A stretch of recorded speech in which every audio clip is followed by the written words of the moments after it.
es directamente proporcional con lo que se encuentra en el interior del compartimento. No con lo que se encuentra en la orina, porque sería ilógico. Porque lo que está en la orina ya fue procesado, es decir, ya sufrió la excreción. Y al ser un proceso de primer orden, la velocidad de excreción urinaria, lo que está disponible para excretar es lo que se encuentra dentro, no lo que se encuentra afuera. Por esa razón, la expresión de velocidad se expresa de esta manera, ¿no? La excreción urinaria es directamente proporcional con lo que se encuentra en el interior del compartimento. Si nosotros vemos esta ecuación de velocidad y le quitamos la constante de proporcionalidad, nuevamente volvemos a poner el signo de igual y la constante de excreción real. Pero a diferencia de la administración intravenosa en el plasma, me voy a regresar para que lo vean.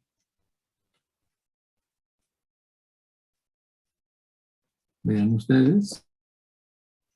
Le queda la ecuación de velocidad para los cambios en el plasma, que aparece el signo negativo. Y aquí aparece AC y acá aparece AC. Porque aquí lo que está disponible para eliminar es lo que se encuentra dentro. Pero el signo negativo nos indica que esa cantidad va a ir disminuyendo. Pero si lo vemos ahora, esta misma ecuación, pero ahora desde el punto de vista de la orina, fíjense mucho, desde el punto de vista de la orina, nosotros lo que veremos es... se me perdió. ¿Dónde quedó? A ver, déjenme ver, para andarme yendo para una y para otra. Aquí. Lo que nosotros vemos es que aparece con signo positivo. ¿Por qué razón? Porque ahora es una entrada. Es decir, que si nosotros lo vemos desde el punto de vista del plasma desaparece el fármaco. Pero si lo vemos desde el punto de vista de la orina, el fármaco aparece entrando, viene del plasma y entra a la orina. Por esa razón tiene el signo positivo.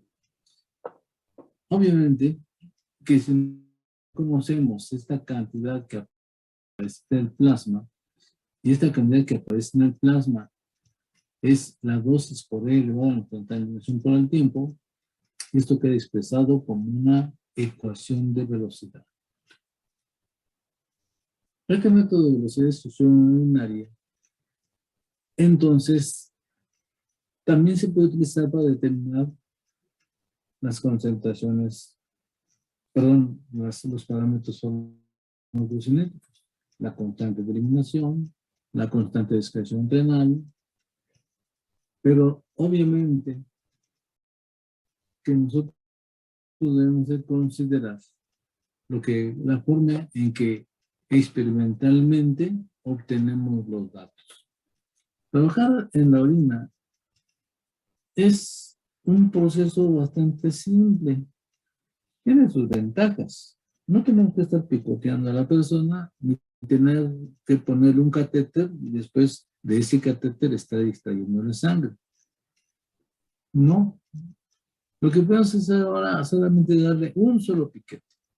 Si es una administración intravenosa, pues tenemos que introducirle el fármaco por vía intravenosa, lo cual implica que pues, tenemos que inyectarlo, inyectar el fármaco. Pero sería el único momento, por decirlo así, en el cual sometemos al paciente a un estrés, al del piquete. Porque después, pues ya nada más es cuestión de colectar orina. En esta tablita que ustedes ven, es una tablita de un experimento de la velocidad de excreción urinaria. En esta tabla, nosotros podemos ver diferentes magnitudes, pero, por ejemplo, en los tiempos de muestreo, las concentraciones en la orina, las cantidades en la orina, las pequeñas cantidades que se acumulan en la orina, etcétera, etcétera.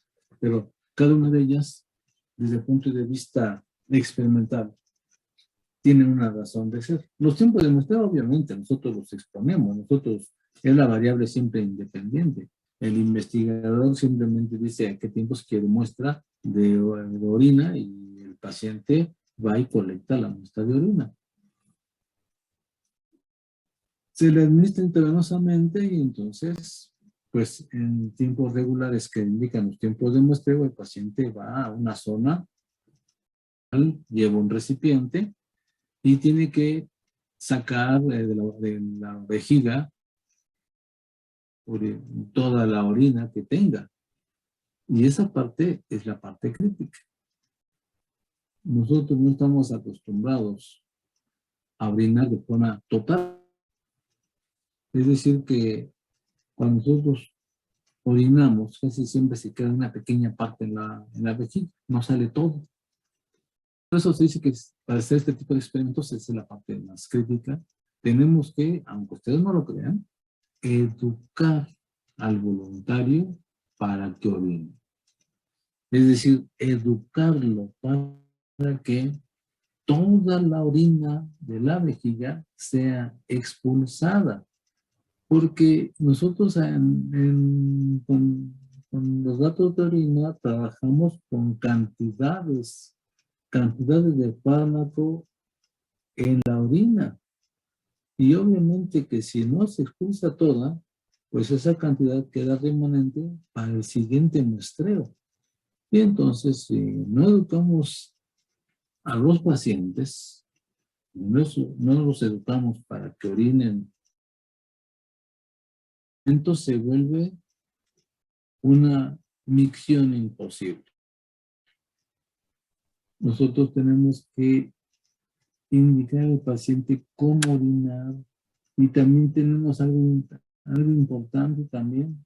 Tenemos que hidratarlo, porque ese es el otro detalle. El organismo, si necesita agua, se queda con el agua, no te la regresa. Se supone que si tú tomas agua, pues esa agua se filtra y te produce orina. Pues sí, si te produce orina siempre y cuando tu cuerpo no necesite el agua. Porque si no, tomas agua, tomas más agua y nomás no hay orina, porque tu cuerpo la necesita. Entonces, en este tipo de experimentos de farmacocinética con datos urinarios, durante toda una semana se le tiene que decir al paciente que tome agua regularmente para que a la hora del experimento esté bien hidratado. No se manejan concentraciones de fármaco en la orina. Aunque se determinan las concentraciones en la orina, es para determinar la cantidad en la orina. Ustedes lo saben, digo que lo han vivido, que algunas veces toman poca al baño y orinan un montón.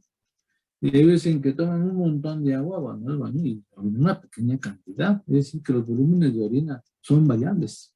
Pero la expresión no, la expresión sigue su velocidad. Así que hay ocasiones en las que tienes poco fármaco y un montón de volumen de orina, y otras veces en las que tienes poco fármaco, pero en un volumen muy pequeño de orina y la concentración es muy grande. Así que hacer el gráfico de concentración de orina en función del tiempo no sirve para nada. En la práctica, también en un experimento real de velocidades que se orina. Lo que importa es la cantidad de fármaco en la orina. Y por eso siempre necesitamos una concentración y un volumen. Así que el paciente, cuando se le administra el fármaco, se le indican los tiempos en los que tiene que ir a colectar orina. Y una vez bien educadito para que exprima la vejiga y saque toda la orina que haya en ese momento. Entonces, a los tiempos dados, se dice, aquí tienes tu recipiente, ve y colecta la orina. Así que el paciente va a la zona de muestreo y expulsa toda la orina, toda la orina que puede. Y mide el volumen. Y después de que mide el volumen, ¿sí? Entonces se guarda una pequeña muestra para su análisis. Lo que hicimos con el TORI. Ponían un recipiente y todo lo que salía lo colectaban. Medían el volumen y una vez que medían el volumen guardaban una pequeña muestra para determinar la absorbancia. Hagan de cuenta eso como si fuera el paciente. Va al baño, colecta toda la orina, medimos la orina y guardamos una pequeña muestra para su análisis. Como se tiene una concentración y se tiene un volumen, al multiplicar concentración por volumen, se obtiene una cantidad. Y esta cantidad representaría todo lo que salió en el intervalo de tiempo. Este sería el delta XU, todo lo que salió en el pequeño intervalo de tiempo que fue colectado. Y XU significa todo lo que ha salido hasta ese momento. Es decir, XU es acumulativo y delta XU es fraccionario durante un intervalo de tiempo solamente. Y el delta T, pues obviamente es el tiempo transcurrido entre la primera muestra, la segunda muestra, de la segunda muestra, la tercera muestra, la tercera muestra y la cuarta muestra, etcétera, etcétera. Porque el delta T, pues son los intervalos de tiempo. Y el tiempo medio, pues es un tiempo en el cual se va acumulando, en el tiempo intermedio en el cual se va acumulando. Y esto es importante, porque este delta T es el que realmente nos da una velocidad. Nosotros podemos decir que la cantidad de va saliendo cada vez es menor. Y por lo tanto, cuando yo detengo una concentración en la orina y una cantidad en la orina, esa cantidad que se excretó dentro de ese intervalo tiene una velocidad, pero intermedia. Porque al principio era grande, después al final era más pequeña. Porque es un proceso de primer orden. De tal manera entonces, que si yo quiero determinar una velocidad de excreción, tengo que considerar el total que salió entre el tiempo total que se requirió para que se eliminara, para que saliera. Por eso es un delta XU entre un delta T. Fíjense muy bien que la ecuación es con diferenciales, pero en la práctica es con incrementos, porque desafortunadamente no hay pacientes que orinen diferencialmente. Tenemos que colectar muestras durante un tiempo y entonces encontrar una velocidad intermedia. Y eso es lo que nosotros conocemos en matemáticas como el teorema del punto medio de la derivada. Es decir, nosotros consideramos que dentro del intervalo de tiempo, seguramente hubo un momento en el que esa velocidad representativa de la velocidad real con la cual el fármaco era excretado. Y esto lo hacemos con cada uno de los intervalos de tiempo. Diferentes muestras, diferentes tiempos, al principio más cortos, al final más largos, volúmenes de plasma, de volúmenes de orina, primero chiquitos, luego grandes, así como lo hicimos en el laboratorio, con la ayuda del TORI. El equipo 3, el equipo 4 ya lo vivieron, y para este viernes, pues el equipo, ¿quién sigue? El equipo 1 y el equipo 2, o ya no me acuerdo bien, ustedes ahí tienen su planeación, ahorita no lo tengo al alcance de la mano, lo van a vivir, porque estamos precisamente haciendo las simulaciones farmacocinéticas. Y entonces ahí te lo estoy describiendo, dices que van a hacer con los datos de lo que se acumulaba, porque los datos de las muestras que sacaron del interior, es decir, como si lo sacaran del plasma, ya saben qué hacer con ellos porque ya hicimos la práctica, perdón, la sesión pasada, la sesión de teoría pasada. Y estas ecuaciones de velocidad también se pueden poner en el papel semilogarítmico y se pueden determinar los parámetros, o se pueden hacer, o se pueden obtener como lo hice la próxima semana, con una hoja de Excel. Y de esa manera determinar también los parámetros farmacológicos. esto con velocidades, pero también podemos utilizar lo que se le llama el método de la cantidad que falta por descartar. Una vez que aquí pueden ver, ahora les ilustro el uso de las transformadas de Laplace. Como les dije, ¿no? Espero que ya lo hayan revisado, ¿sí? Porque ya lo han revisado, pues aquí nada más simplemente lo ilustramos en forma rápida y ustedes deben de entenderlo, si es que ya revisamos las transformadas de Laplace. Una ecuación de velocidad de la cual partimos, la cual transformamos del lado izquierdo, transformamos del lado derecho, del lado izquierdo tenemos una ecuación diferencial, pues entonces recordemos que la transformada de ecuación diferencial es el operador laplaciano por la transformada de la función, más la función evaluada en tiempo cero, la cual se vuelve cero. Porque si yo administro por vía intravenosa, pues al principio todo está dentro y afuera no hay nada. Entonces, obviamente, que no se ha acumulado nada, igual es cero. Y eso es igual a la transformada del lado, es una constante por la función, que sería la constante por la función transformada.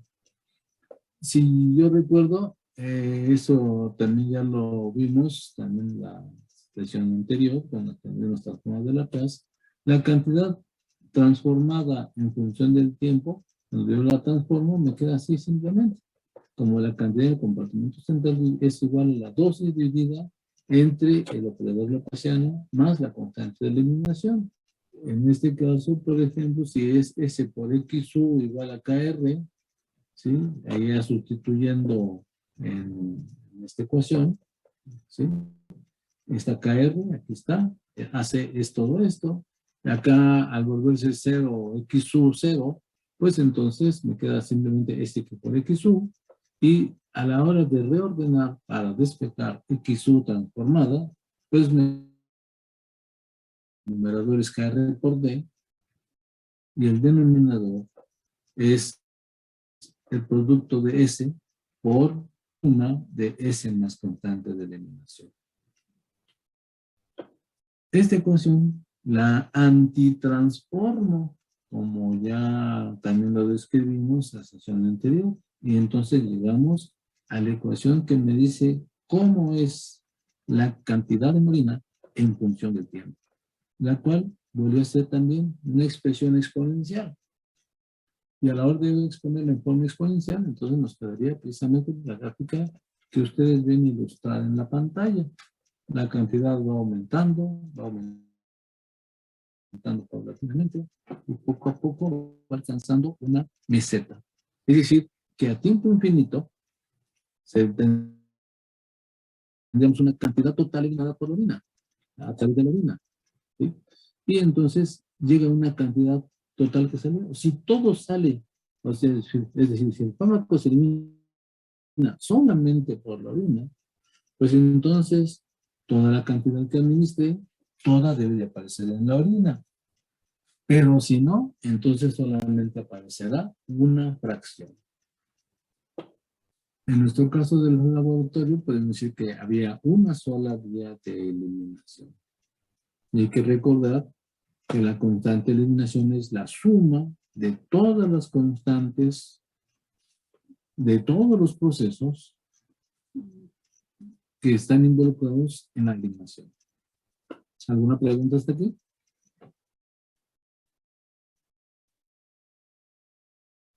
Esto que nosotros vimos es válido tanto para la intravenosa como para la oral. En la oral también nosotros tendremos un esquema, un modelo esquemático. Tendremos nosotros las ecuaciones diferenciales y tenemos también la forma en que deben de ser procesadas para obtener siempre la ecuación matemática en función del tiempo. Algo importante de una administración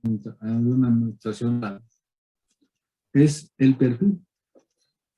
Empezamos en concentración cero, se va incrementando hasta alcanzar un máximo y después empieza a disminuir. Algo que nosotros ya vimos es que son dos velocidades, una velocidad de entrada y una velocidad de salida. Al principio la velocidad de entrada es muy grande, porque todo está en el sitio de absorción. Y la velocidad de eliminación es pequeña porque adentro no hay nada. Y al ser un proceso de primer orden, obviamente, como ya les dije, es directamente proporcional con la cantidad disponible para eliminar. Y en la vía oral, adentro no hay nada, la eliminación, la velocidad de eliminación es pequeña. Pero conforme va entrando mayor cantidad, entonces la velocidad de eliminación se hace más grande. Así que van en contrasentido. La velocidad de absorción se va haciendo más pequeña porque la cantidad de absorción cada vez es más pequeña y la velocidad de eliminación es más grande porque la cantidad en el compartimento central cada vez es más grande. Así que hay dos velocidades, una de entrada y una de salida. Lo que desaparece del sitio de absorción aparece en el interior. Pero al ser en contrasentido, tiene que haber un momento en que ambas velocidades sean iguales. Eso se expresa aquí en esta figura, donde dicen que KA por AA, esta sería la velocidad de entrada, es igual a KL por AP o AC, lo que está en el compartimento, que sería la velocidad de salida. Estas dos velocidades son iguales justamente en el máximo. Antes del máximo, la velocidad de entrada es mayor que la velocidad de salida. Y después del máximo, la velocidad de salida es más grande que la velocidad de entrada. Eso lo saben de matemáticas, ¿sí? Pues lo saben de matemáticas que precisamente en un máximo o en un mínimo, las velocidades se igualan y entonces la velocidad de cambio es igual a cero. Eso es a lo que ustedes llaman que la derivada es cero.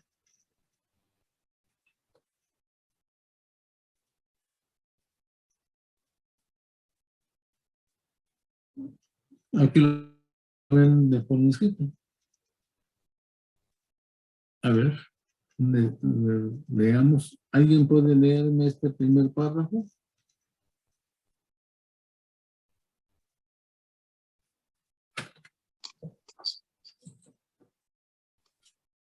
Yo, profesor, bueno. Por favor. Desde el mismo instante en que el fármaco se ha absorbido, se elimina a pesar de que la velocidad de absorción es más rápida que la de eliminación. Y por consiguiente, la curva en función del tiempo presenta una fase ascendente.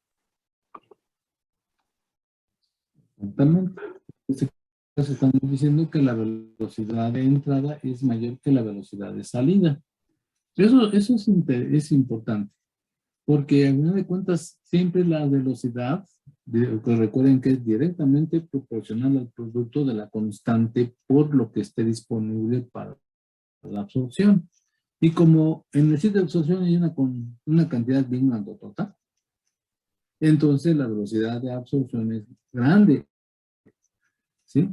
Es muy grande esa. Y recuerden que la constante de absorción normalmente siempre también es una constante mayor que la constante de eliminación. Y la constante de eliminación normalmente siempre es más pequeña que la constante de absorción, por obviedad, ¿no? Pero la velocidad de eliminación entonces es pequeña. Tanto el proceso de absorción como la constante de eliminación, tanto el proceso de absorción como el de eliminación consideran estas magnitudes de las constantes. Bien, ¿alguien más ahora me puede leer esa parte también, por favor?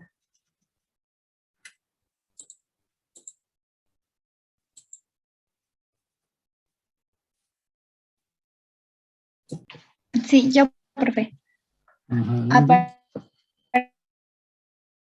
partir del tiempo máximo, la eliminación es superior a la de absorción, con lo que la curva de niveles plasmáticos se hace descendente. Entonces ven ustedes cómo precisamente en el punto máximo es donde se igualan las dos velocidades. Es lo que se conoce como Tmax y Cpmax. Y esos dos son parámetros importantes para la efectividad del medicamento. ¿Se acuerdan de el segundo supuesto biofarmacéutico? No vayan a confundir, ¿eh? Tenemos supuestos farmacocinéticos, supuestos biofarmacéuticos. Los supuestos farmacocinéticos, como por ejemplo los que mencionamos de la intravenosa, de que todo entra instantáneamente, se distribuye instantáneamente, y los procesos de eliminación, perdón, de eliminación son procesos de primer orden, son supuestos fármacos cinéticos.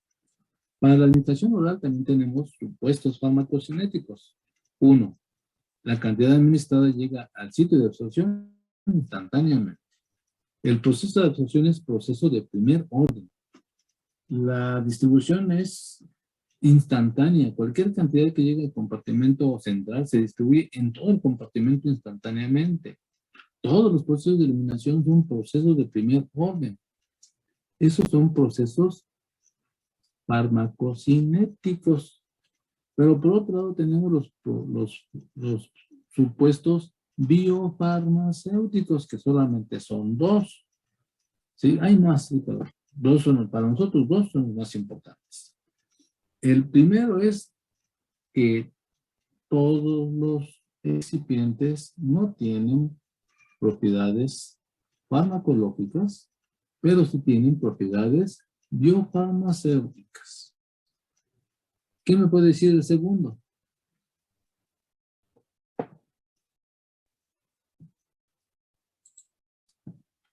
A ver, lluvia de abril.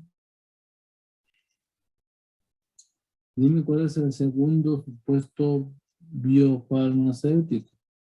Ya dije el primero, que es acerca de los excipientes, y el segundo.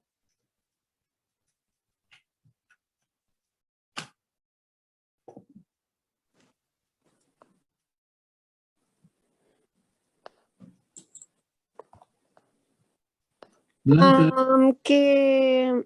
A ver. Bueno, no estoy segura, pero tal o no. No va por ahí. A ver que te ayude Lisette. Daniela Lisette. ¿Tiene que ver con las concentraciones plasmáticas? Ajá.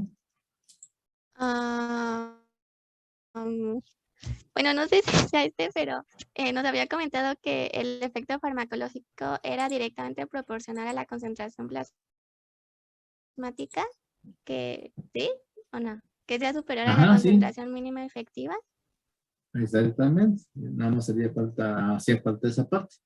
Que no con cualquier concentración plasmática, sino con aquellas concentraciones plasmáticas que sean superiores a la mínima efectiva. ¿Sí? Entonces, ese es el segundo supuesto biofarmacéutico. Y entonces aquí ustedes pueden ver por qué razón decimos que la concentración plasmática máxima es una medida también de la efectividad del medicamento. Porque obviamente que entre dos medicamentos, aquel que tenga la concentración plasmática máxima más grande, quiere decir que tiene el efecto más intenso. Recuerden, ¿cómo evaluamos la eficacia del medicamento? Lo evaluamos a través de lo que conocemos como el IDI, el inicio, la duración y la intensidad. En cuanto a la intensidad, pues precisamente la Cmax, la concentración máxima, es la que nos indica la intensidad.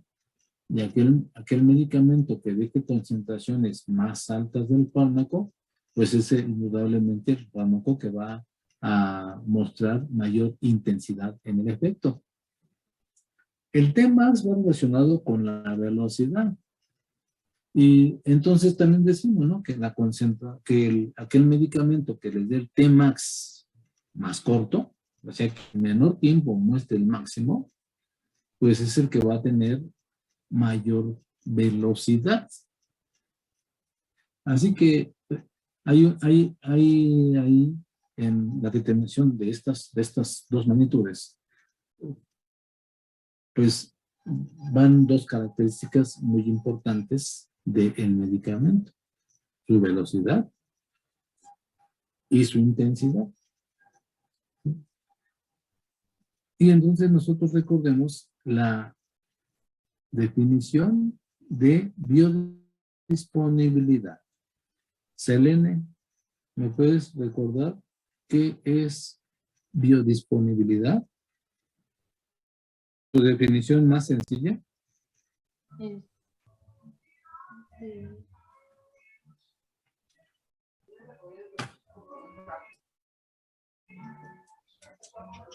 Ya pónganse a estudiar, ya estamos un poquito más allá de la mitad del semestre y no es por asustarnos, pero el tiempo está medio raro. Luego decimos que nos falta mucho para el examen y a la mera hora ya está a la vuelta de la esquina.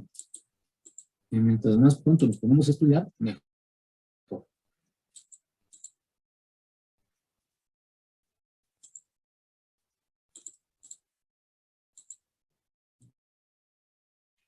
A ver, si no, que te ayude Juan Manuel Báramo. Juan Manuel.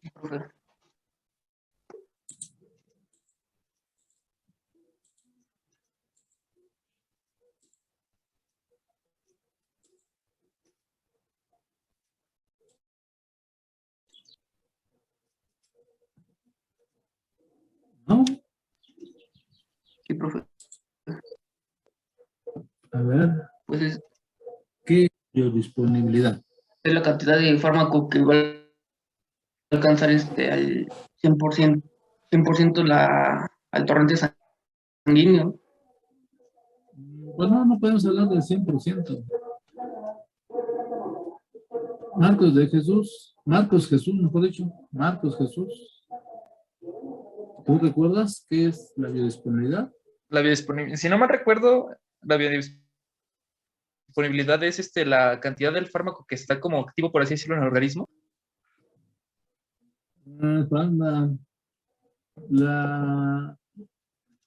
Tiene dos expresiones la biodisponibilidad.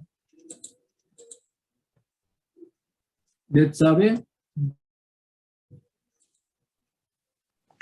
Sería la cantidad y velocidad con la cual el fármaco alcanza la circulación sistémica. Exactamente, dos expresiones. Cantidad y velocidad con la cual el fármaco alcanza la circulación general.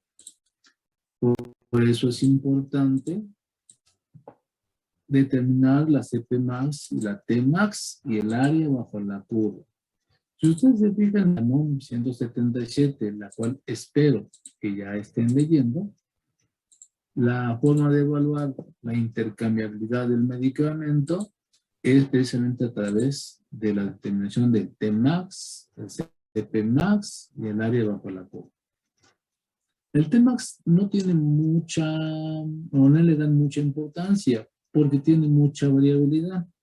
Sin embargo, la CP-max y la área bajo la curva son los que reciben la mayor atención y todo el análisis estadístico se hace con estos dos parámetros, la Cmax y el área bajo la curva. Y cuando el medicamento es de liberación modificada, entra un parámetro importante también, que es el tiempo medio de residencia, la cual este semestre vamos a empezar también a revisar, para que ya vayan con un conocimiento más completo de la forma en que se debe de evaluar la intercambiabilidad de los medicamentos. ¿Sí? Entonces, cantidad y velocidad con la cual el fármaco alcanza la circulación general es la definición más simple, más sencilla de definir biodisponibilidad. En cada una de las dos partes de la gráfica, voy a regresar de nuevo aquí. Antes de predomina la absorción. Predomina porque su velocidad es mayor. Después del máximo, el proceso que predomina es la eliminación. Si ustedes recuerdan, cuando trabajamos los datos con Excel, cuando lo expresamos en forma logarítmica, después del máximo, ya tenemos un comportamiento de línea recta. Y precisamente cuando el tiempo es lo suficientemente grande, el único proceso que predomina es la eliminación. Y por eso tenemos una línea recta, como si fuera intravenosa, pero recuerden que no es, ¿sí? Pero como ya predomina un solo proceso como la intravenosa, porque recuerden que la intravenosa no hay absorción. Como todo lo ponemos dentro, el único proceso es la eliminación.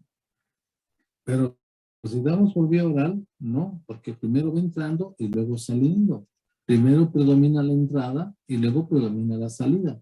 Y cuando ya predomina plenamente la salida, entonces también tenemos un comportamiento lineal.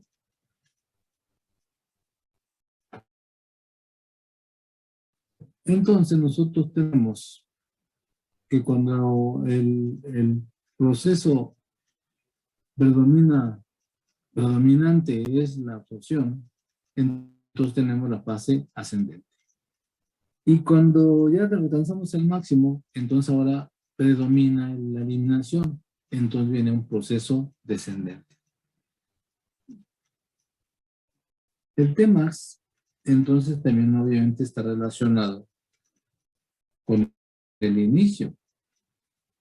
Se relaciona con el inicio porque obviamente mientras más corto es el Tmax, forzosamente la C mínima, la concentración mínima efectiva, se tuvo que haber alcanzado dentro de ese intervalo.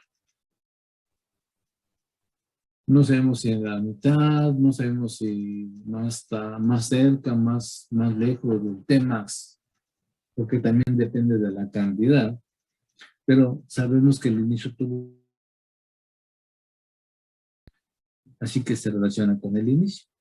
Mientras el Tmax sea más corto, quiere decir que el inicio fue también más corto. Y si el Tmax es más tardío, pues quiere decir también que forzosamente el inicio fue más tardío.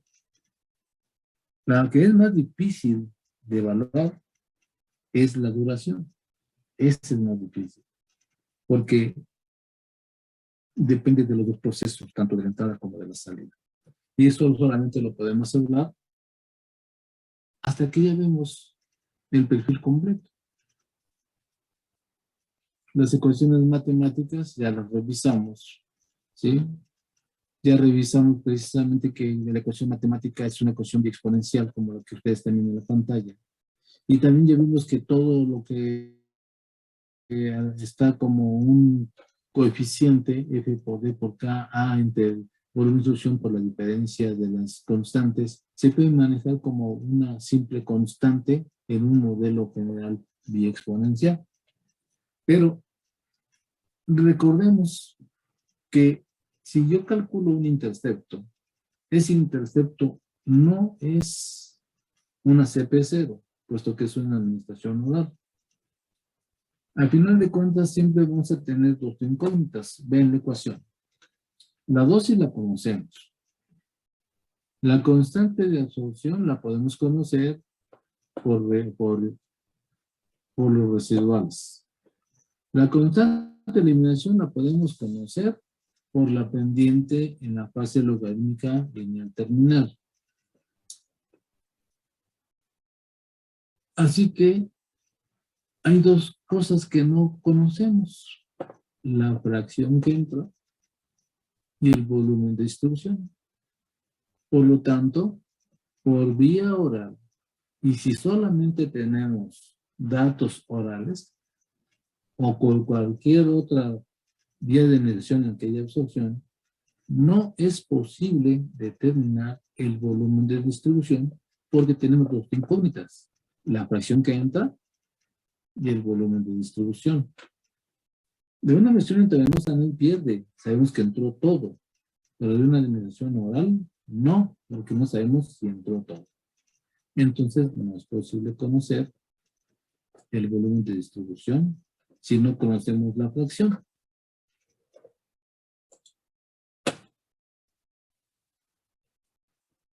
Aquí ya les explico yo en otro. Aquí les explico por qué razón la parte final se hace logarítmica.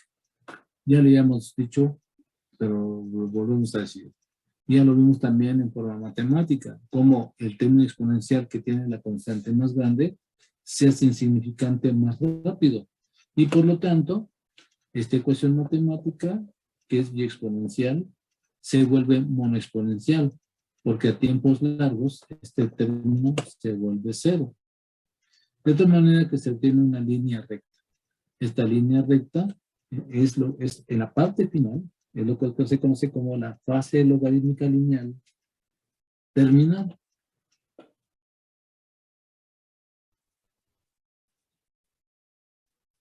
La determinación gráfica en un papel semilogarítmico también es posible para la administración oral.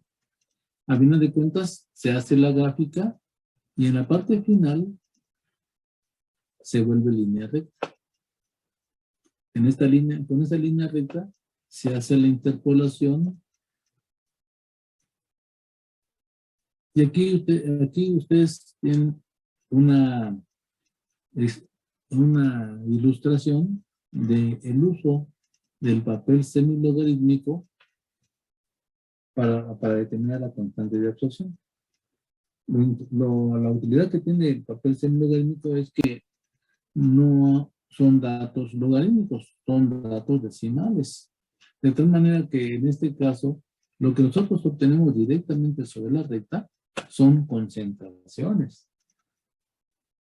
Y lo cual nosotros sacamos directamente para obtener la diferencia con la concentración plasmática experimental. Realmente el uso de un papel semilogarítmico es bastante valioso, sobre todo cuando no tenemos al alcance una computadora, sino una simple calculadora en la cual solamente tengan ustedes una sola función importante en la calculadora, que saque logaritmos. ¿Sí? Si tienen la calculadora que saca logaritmos, es más que suficiente para que, teniendo los datos farmacocinéticos, nosotros podamos determinar todos los parámetros farmacocinéticos. No necesitamos Excel. Fíjense, esa es la ventaja. No siempre tenemos una computadora al alcance de la mano. Si la tenemos, obviamente, hay que usarla. Si no la tenemos, pues hay que conseguir simplemente un papel semilogarítmico. Y con ese papel semilogarítmico, obtener toda la información farmacocinética. Así que, como cuando nosotros vamos a hacer nuestro examen, y no es por asustarlos, pero este examen va a ser presencial, porque ya a partir del 18 de abril nos presentamos a clases presenciales. Nuestro examen final va a ser presencial y no vamos a tener una computadora al alcance de la mano. Entonces era importante que ustedes aprendan a utilizar el papel semilogarítmico. Bueno, creo que hasta aquí puedo llegar. Me siento un poquito cansado y aturdido. Y lo que vamos a hacer es lo siguiente. Les voy a mandar un instructivo de cómo determinar los parámetros farmacocinéticos con el papel semilogarítmico y les voy a mandar un conjunto de datos intravenosos y un conjunto de datos oral. Y ustedes van a obtener los parámetros farmacocinéticos siguiendo el instructivo. Y cualquier duda que tengan, entonces me la dicen. Puesto que van a estar en su casa y van a tener la oportunidad de hacerlo con Excel, entonces ustedes mismos se pueden guiar con sus datos de su computadora para también saber si lo están haciendo mal con el papel semilogarítmico. Así que tienen la tarea de comprar un papel semilogarítmico y los datos que yo les envíe, tratar de resolver y obtener los parámetros farmacocinéticos tanto con los datos de Excel como con los datos que obtengan en el papel semilogarítmico. Bueno, pues eso es todo por el día de hoy. Si gustan dejar su asistencia en el chat y les mando instrucciones a los equipos que tienen que asistir el día viernes y los que van a tener la sesión con la profesora Guadalupe Rebollar el próximo viernes. Laboratorio no lo vamos a cambiar. Laboratorio ya como está planeado, así lo vamos a llevar a cabo hasta el final del semestre. A pesar de que el 18 de abril volvamos a presencial, prefiero seguir trabajando el laboratorio de la manera como ya está planeado. La única diferencia va a ser las clases teóricas, porque esas me parece, según nos dijo nuestro jefe, ya tienen que ser presenciales. No nos puede, sí, algunos de ustedes el viernes pasado, los equipos que fueron, sí me expusieron que por qué no seguíamos con las clases en línea teóricas. Pero el problema radica en que si ustedes tienen que asistir a la escuela ese día, los sábados, los miércoles, ¿cómo lo puedo dar en línea si andan por allá? Entonces, en la escuela. Entonces, ese sería el problema, ¿no? Necesitaríamos nosotros que todos, absolutamente todos, estuvieran en su casa el día martes en el horario de clases y entonces, pues, darle clase así, en línea, ¿sí?